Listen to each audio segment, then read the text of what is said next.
Hello artists, for part 2 of our pointillism lesson, we're going to start adding dots to your art. And this week I'm working with the green apple just so you can learn some new tricks. You're not changing colors for your object. I'm just trying to show you things that I couldn't show with the apple from last time. So I've got my apple. It is really close to life size. This one's staying on the table. I'm not using it with this other than looking at it.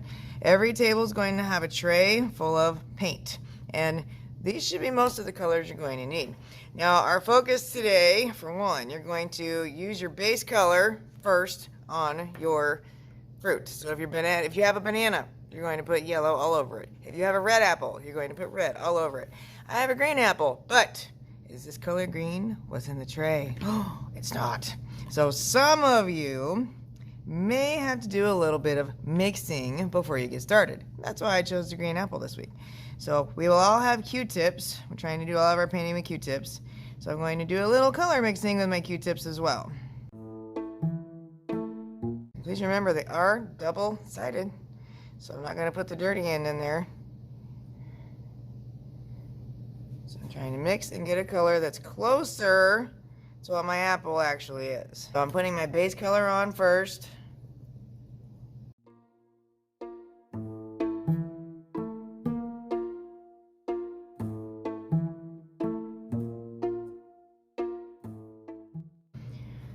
Okay, if you work with just your base color, your fruit is going to look really, really flat.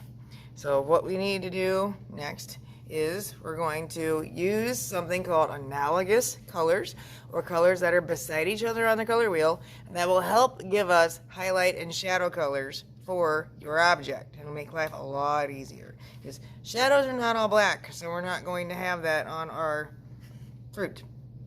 So for example, I've got a green apple. What is beside green but lighter?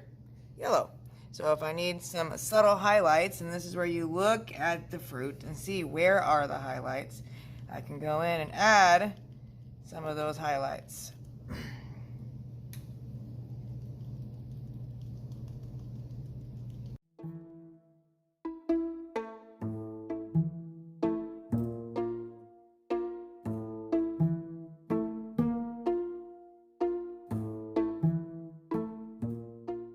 If anything's too dark when you put it on, or too bold, you can always dot back over it, and that'll make it a softer color. Okay, a good shadow for green would be blue. Now I have two blues in the tray. I probably want to go with the lighter blue because of the color green I have. So I'm going to dot on some blue and look for where the darker parts are on my apple.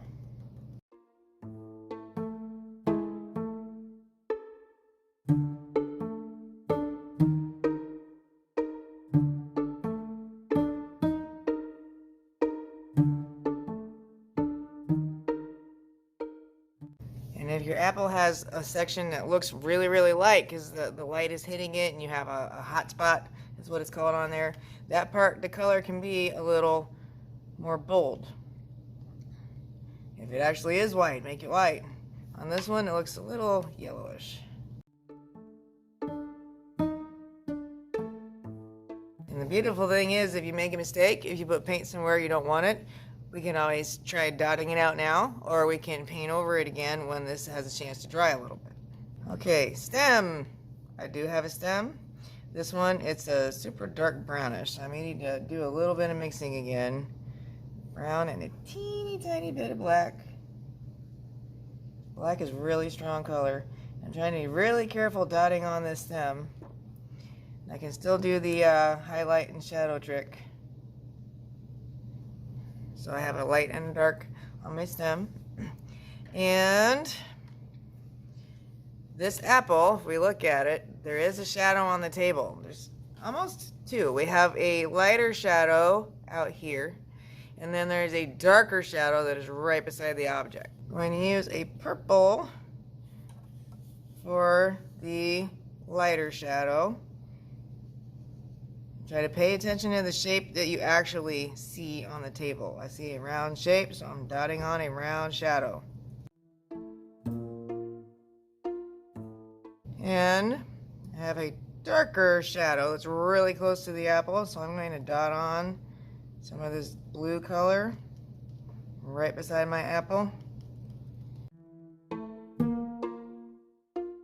Once you've done that, then your pointillism is complete. If you have any whoopsies in the background, if you drop your Q-tip, if you spill paint, turn it into something that's on purpose. So make it a happy accident. So I had a little section up here where I dropped the Q-tip. So I can go in and I'm going to, on purpose, add some little dots across the top.